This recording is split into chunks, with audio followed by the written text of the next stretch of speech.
Well, as Afghanistan falls to the Taliban, it's going to become a safe haven for terror groups all over again. My next guest is a best-selling author. He's written extensively on the Middle East as it relates to Israel.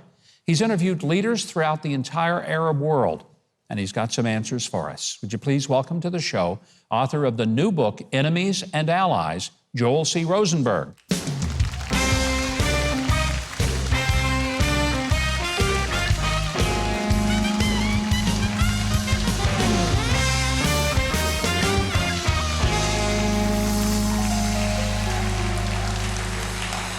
Well, welcome back. Joel, you have written so many books. This one is a little different, isn't it? It is. I'm usually writing fiction.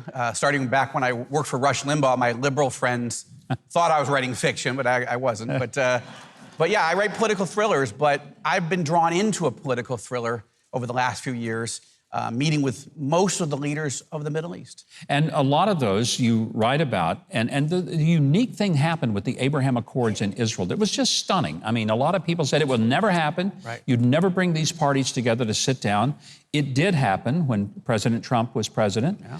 And people thought he was just off his rocker to approach the Middle East completely in a different way than had ever been done before. Did you think that would work out, or did you have your misgivings about the approach? Well, I struggled at first with a novice president coming in, and obviously there was a lot of hoopla and controversy surrounding Donald Trump.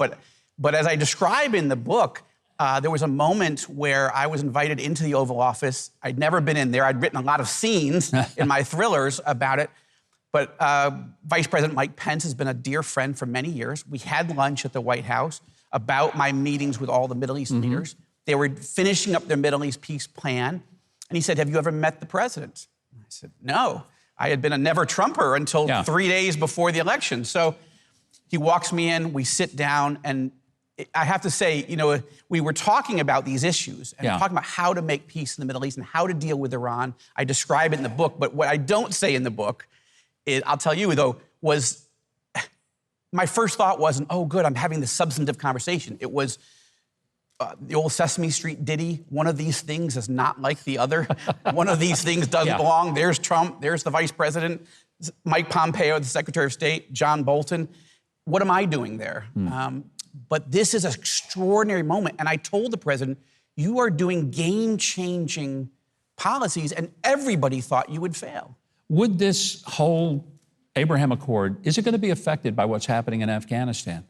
Yeah, Israelis, I'll say, I'm a dual U.S.-Israeli citizen. As you know, we spend more time together in Jerusalem on a normal year. I see you more there than I do here. Since I live there. Israelis are terrified about what's just happened. They are watching a surrender of an American ally by the world's leading superpower. And as we face our main enemies, which is not Afghanistan, but is the realm of radical Islamism, and particularly the Iranian regime, we are not seeing President Biden create confidence that he will stick with an ally. And we are being rattled by this. Everybody in the region, all our Sunni Arab allies, Israel, is being rattled. And you've got the Prime Minister of Israel, the new one, Naftali Bennett, coming in to meet with Biden this week. It's going to be a very interesting meeting. Tell us about the transition, because it was a little bit sloppy to go from Bibi Netanyahu to Naftali Bennett. I've known Naftali. In fact, the first television appearance he ever did was on the show that I used to host on Fox News. Is that right? Wow. And I usually will visit with him when I'm in Israel. But this is a weird coalition that has been put together. Do you see it working? Is it going to be possible to make that work? It is working so far, and I'd be the last person to predict Israeli politics. I've only lived there 7 years, and we've had 5 elections. So, and I lived in Washington. I thought that was weird before that. But one of the things I describe in Enemies and Allies is we were always going to be coming to a post-Netanyahu era. And one of the questions is, how does any Israeli set of leaders navigate between a relationship with the United States, which you absolutely want and need, but with, in this case, President Biden going the absolute wrong direction. I think he loves Israel, but I think he doesn't get the Iranian regime. He doesn't get radical Islam. He clearly doesn't get Afghanistan and the Taliban. But we've got these new opportunities. And I sat down 5 times with King Abdullah of Jordan, 5 times with President El-Sisi in Egypt, twice for 2 hours each with the Crown Prince of Saudi Arabia, MBS, as well as others. What's interesting, and again, as I describe in the book, there are books written about these men, and the reporters have never met these leaders. But they invited me in as an evangelical Israeli. Imagine that. The crown prince of Saudi Arabia sitting down with a Jewish, Israeli, American, with 2 kids who've served in the Israeli army. Why? And then he let us ask every single question, tough questions about Khashoggi, about why don't you have a single church that you allow in your entire country?